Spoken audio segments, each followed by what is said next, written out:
একটা মানুষ যখন বড় হওয়া শুরু করে বা তিনি সফল হতে শুরু করে, তখন তার দিকে তার যেমন ভালো ভালো কিছু বন্ধু বান্ধব সে সাথে পরিচিত হয়, ভালো ভালো মানুষের সাথে পরিচিত হয়, ঠিক তেমনই ভাবে তার কিছু মানুষের সাথে পরিচয় হয় যাদের চারিত্রিক সমস্যা থাকে। যেমন কেউ জুয়া খেলায় আসক্ত থাকতে পারে, কেউ নেশা পানিতে আসক্ত থাকতে পারে, অথবা কেউ মেয়েলি দিকে আকর্ষিত থাকতে পারে। তো মানুষের হাতে যখন টাকা আসে, সে যখন সফল হয়, তো টাকা যখন হাতে আসে তখন হাতেও এক ধরনের চুলখানি শুরু হয়। এমনিতে দেখবেন লোকটা যখন অভাবে ছিল, যখন ততটা টাকা পয়সা ছিল না হাতে, তখন কিন্তু খুবই ভালো ছিল, চারিত্রিক গুণাবলীও খুবই ভালো ছিল, মানুষের উপকারে সবসময় থাকতো, নিজের চারিত্রিক দিকের প্রতি খেয়াল রাখতো, নিজের আশেপাশে পরিবারের প্রতি খেয়াল রাখতো। তো সব মিলে ওই লোকটা খুবই ভালো ছিল এবং দেখা যায় অনেক ক্ষেত্রে পরহেজগার ব্যক্তি বলা যায়। কিন্তু হঠাৎ করে যখন তার টাকা পয়সা হয়ে যায়, কিছুদিনের মাথায় দেখা যায় তার চারিত্রিক অবনতি হতে শুরু করে। সে আর আগের মতো থাকে না, সে কেমন যেন নিজেকে গুটিয়ে নেয়, তার ভিতরে বিভিন্ন ধরনের আকাঙ্ক্ষা কাজ করে, আকাঙ্ক্ষা ঢুকে। যেমন কেউ মেয়েলি সমস্যায় জড়িয়ে পড়ে, কেউ আপনার জুয়ায় নেশা আসক্ত হয়ে যায়, আবার কেউ কেউ দেখা যায় নেশা পানিতে আসক্ত হয়ে যায়। তো আপনি যখন সফল হবেন, এই সফলতা থেকে আপনাকে বিচ্যুতি করার এগুলো হচ্ছে প্রধান হাতিয়ার, যে যাকে যেদিকে ডাইভার্ট করতে পারে।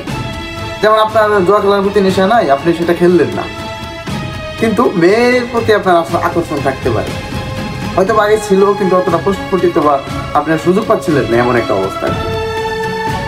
তো আপনি মেয়ের নেশা আসক্ত হয়ে গেলেন, অথবা আপনার মেয়ের নেশা তো কোনো আসক্তি নেই, আপনাকে নিয়ে যাওয়া হলো নেশা পানি, বিভিন্ন নেশার দ্রব্য দিয়ে আপনাকে আকর্ষণ করা হলো। তো কোনো না কোনোভাবে যারা এইগুলা দিক থেকে নিজেকে সংযুক্ত রাখতে পারে, টিকে থাকতে পারে এবং দূরে রাখতে পারে, তারা একমাত্র সফলতা ধরে রাখতে পারে। কিন্তু যারা এগুলোতে জড়িয়ে পড়ে, তারা সফলতা তো ধরে রাখতে পারে না, নিজের আত্মসম্মানটা পর্যন্ত ধরে রাখতে পারে না। সবার আগে লুট হয় আত্মসম্মান, একদম একদম নিঃস্ব হয়ে যায় আত্মসম্মানের দিক দিয়ে। এমনকি পরিবার, নিজের সন্তান, নিজের স্ত্রী সন্তান, নিজের পরিবার, আত্মীয় স্বজন, কারো কাছেই সামনে হয়তো ওনার টাকার জন্য ওনাকে কি বলে খুব ভালো মূল্যায়ন করতেছে, কিন্তু দূর থেকে কিন্তু তার সমালোচনা মানুষজন করতেই থাকে, কারণে অকারণে সমালোচনা করে। কেননা তারা তার ওই যে ব্যক্তিত্বের কারণে তার যে সম্মানটা পাওয়া দরকার, সেই সম্মানটা তারা থাকে না। প্রথম অবস্থায় সেই সম্মানের দিক দিয়ে গরিব হয়ে যায়, এত গরিব হয় যে একটা সময় গিয়ে যখন সে বয়স পার, মানে শেষ বয়সে পরিণত হয়, শেষ বয়সে চলে যায়, তখন তার সন্তানরাও তাকে আর মূল্যায়ন করে না।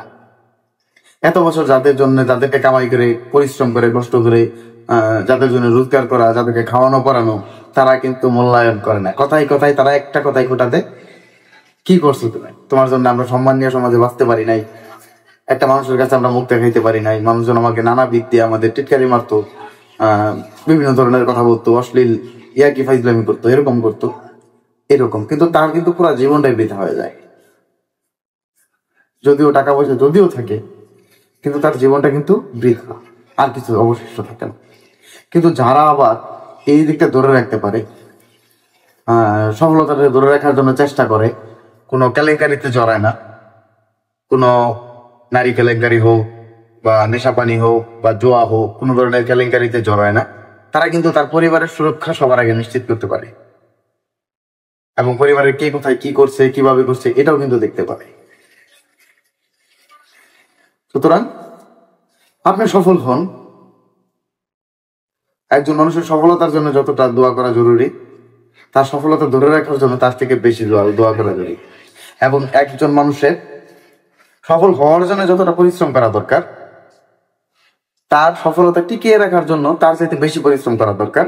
এবং নিজের নফসের সাথে যুদ্ধ ঘোষণা করা দরকার যে আমি অনৈতিক কোনো কাজে জড়াবো না, আমি অনৈতিক কোনো দিকে পা বাড়াবো না, বা অনৈতিক কোনো কিছু করার ইচ্ছাও পোষণ করবো না।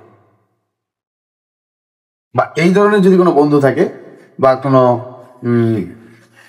কি বলে সমবয়সী বা সহকর্মী থাকে, তাদের থেকে 2000 গজ দূরে থাকা।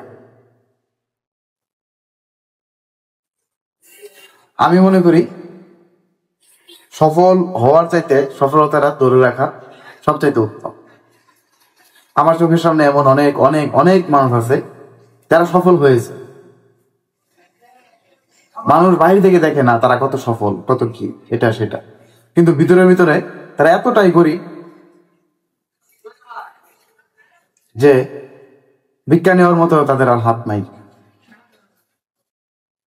আল্লাহ তাআলা সকলকে বোঝার তৌফিক দান করুন, সকলকে হেদায়েত দান করুন। আমিন।